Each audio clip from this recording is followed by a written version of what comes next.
Nakakahiyaman. Kakapalan ko na yung mukha ko. Para sa anak ko. Meron kasing sakit sa enchong. Kailangan ko na siya mapacheck up at mabilan ng gamot. Kayo talagang mahihirap oh. Lahat talaga gagawin nyo para lang makapanloko. Pati anak nyo, gagawin nyo yung dahilan para lang magkapera. Pero sige, dahil may pera ako, bibigyan kita. Nad, gusto ko sanang bayaran yung perang binigay mo sa akin. Eto Nad Binigay ko sa'yo yun ah. Bakit babayaran mo? Nad, ayoko kasi magkaroon ng utang na loob sa'yo, kaya babayaran ko. Ibang klase ka din, Sep. Talagang nagmalaki ka pa. O sige, gusto mong bayaran at kung talagang ayaw magkaroon ng utang na loob sa akin, akin na. Tutubuan ko to ah. Di basta ganun yun, Sep. 500 ang kada 1,000. 3,000 yung pinahiram ko sa'yo. May utang ka pang 1,500 sa akin. Uy, Isko, andiyan ka lang pala. Binatira pa ba sa sahod mo? Ay, Nico, wala na eh. Nabigay ko na lahat kay nanay. Bakit ba, Nico? Isko, manghiram sana kasi ako sa'yo eh. Yung akin kasi, pinangbayad ko lang ng utang. Ngayon, mapuputulan kami ng kuryente. Kaya kailangan ko manghiram ng pera. Pasensya ka na, Nico ah. Wala akong papahiram sa'yo. Try mo yung kay Joseph. Yung ibabayad niya kay Enad, hiramin mo muna. Sa bagay, Isko, tama ka. Sige, diyan ka muna, Isko ah. Pupunta ako si Joseph. Maraming salamat ah. Sige, Nico, ingat. Sana nandun pa si Joseph sa bahay nila. Sana hindi pa siya nakakabayad kay Enad. Uy, Chong! Andiyan ba tatay mo? Opo, Kuya Nico. Wait lang po, tatawagin ko lang. Sige, Chong. Tay! Tay, tawag ka po ni Kuya Nico.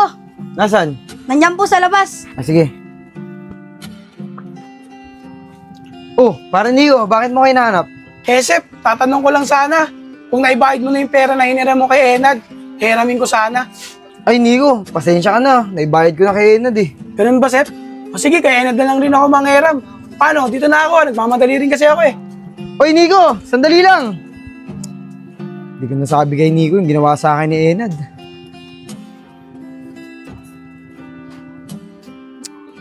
Problema ko nga pala kung saan ko siya hanapin.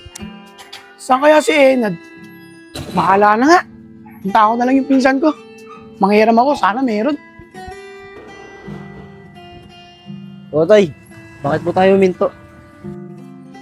Alam mo anak, yung lotohan na yan, napakaswerte sa akin yan. Kasi kung di dahil dyan sa lotohan na yan, baka hanggang ngayon, mahirap pa rin tayo. Talaga po, Tay. Napakaswerte niyo po pala dyan sa lotohan na yan. Tama ka dyan anak. Uy, si Enad yun ah. Buti na tiyempuhan ko. Uy, Nad! Teka lang. O Nico, bakit? Anong kailangan mo? Pinakamadali kasi kami ng anak ko eh. Nad, manghiram lang sana rin ako sa'yo. Kailangan lang kasi. Mapuputulan kami ng kuryente. Ayos kayo ah. Bakit pagka nagigipit kayo magkakaibigan, ako lagi hinahanap nyo? Di nyo ba kayang gumawa talaga ng paraan? Pag nagigipit kayo, ako na lang lagi hinaasahan nyo. Bakit? Porket alam nyo na may pera ako, ganun ba? Nad, kaibigan mo rin naman kami, di ba? Tsaka natatanda mo ba yung nangangailangan ka? Tinulungan ka rin naman namin ni Isko, di ba? Ay naku, Nico. O sige, sabihin na nga ating kaibigan ko kayo. Pero noon yun, nung mahirap pa ako, Nico, di na tayo parehas ng level ng pamumuhay ngayon. Tsaka isa pa, oo sige, tatulungan nyo ako. Pero sa 100 pesos, isusumbat mo sa akin, magpapatawa ka ba? Nico, binayaran ko na yun sa inyo ni Isko. 1,000 pa nga yung binigay ko, di ba? Halos tag 500 na nga kayo dun eh. Hindi ko na nga kinuha yung sukli eh. Tapos isusumbat mo pa sa akin? Nad, hindi ko naman sinusumbat eh. Pero sige Nad, kahit hindi na lang kaibigan turing mo sa akin, pwede bang pautang ako? Tubuhan mo na lang. O yun naman pala eh. Dahil pa sinasabi, kung ano-ano pa sinusumbat mo. Kano ba kailangan mo? 3K lang Nad. Oh, 3,000 yan ah. 500 ang tubo sa 1,000. Pali 1,500 ang tubo ng 3,000. Nad, parang ang laki naman ng tubo mo. Di ka ba karmay niyan? Bakit Nico, ayaw ba? Akin na, madali akong kausap. Hindi, sige Nad, wag na. Maraming salamat dito ah. Mabayaran ko na lang pag sahod ko. O, sige, wag na wag mo akong tatakbuhan ha. Kaya kitang hanapin kahit saan. Sige Nad.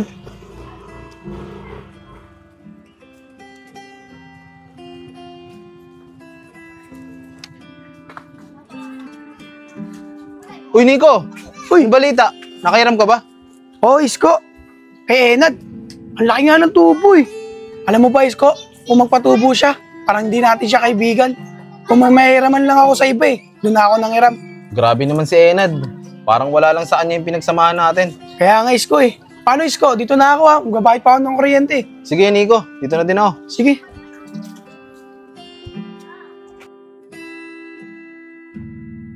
Nico, grabe pala ginawa sa'yo ni Enad, ano?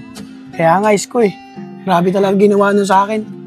Kaya, Isko, huwag mo na subukan manghiram dun ha. Iba na ugali niya. Binago na siya ng pera. Oo nga, Nico. Parang di niya tayo kaibigan. Teka lang, ganun din kaya ginawa niya kay Joseph, tulad nun sa'yo? Di ko alam, Isko eh. Tara, puntahan natin si Joseph. Tanungin natin kung ganun din ginawa sa kanya. Sige, Nico. Tara, puntahan natin. Tara. Uy, Sep. Buti na lang nandiyan ka. May tatanong lang sana kami sa'yo eh. Oh, ano yun mga pre? Eh, Sep. Yun ang utang ka ba kay Enad? Tinubuhan ka ba niya na malaki? Kasi sa akin, ang laki ng tubo niya eh. Oo, Nico. Ayun nga yung dati sasabihin ko sa'yo kahapon eh. Kaso nagmamadali kang umalis eh. Nadali ka rin pala ni Enad. Oo, Sep eh. Kaya ako, Nico, hindi na ako lalapit kay Enad. Pero kahit ganun yung ginagawa niya sa atin, kaibigan pa rin ang turing ko sa kanya. Kaya sana, Nico, Isko, ganun din kayo. Oo naman, Sep. Kahit nag-iba man ugali niya, kaibigan pa rin natin siya. Oo, Sep. Tama si Nico. Tama yan. Nico, Isko. Enchong, anak. Okay na yung pakiramdam mo, di ba? Oo naman po, tay. Pwede ba kita utusan bumili ng ulam sa labasan? Sige po, tay. Ako na po bibili. O, ito pambili, oh. Tay, ano po ulam bibiling ko? Bahala ka na, anak. Kung anong gusto mong bilhin, bilhin mo. Sige po, tay. Una na po ako, ha. Sige. Tay, di ba tayo uuwi? Gabing-gabi no. Nak, pupuntahan lang natin sandali yung kausap ko. Mag-i-invest kasi ako ng pera sa kanya doon sa negosyo niya. Para naman kahit papaano, kumikita pa rin yung pera natin. Tay, okay lang po ba yun? Okay lang yun, anak. Tsaka, huwag ka mag-alala. Alam ko ginagawa ko. Uy, Tay, sendyong po yun ah. Chong! Uy, Vince. Kuya Enad. Kayo po pala. Siya nga pala, Chong. Matanong ko lang. Totoo ba na nagkasakit ka? Ayaw po, nagkasakit po ako. Salamat nga po kay Kuya Nico at kay Kuya Isko eh. Tinulungan nila si tatay para mapagamot ako. Ganun ba, Chong? Sa akin, di ka ba magpapasalamat? Bakit po Kuya Enad? Okay, alam ko na. Di pala nabanggit sa'yo ng tatay mo na sa akin ang galing yung pera pinapagamot niya sa'yo. Hindi dahil sa pera ko, baka hanggang ngayon hindi ka pa magaling. Talagang mahihirap oh. Tinulungan na kayo, pero hindi pa rin kayo marunong tumanaw ng utang na loob. Sira ng araw. Tara na nga, Vince. Mga ugaling squatter talaga kayo.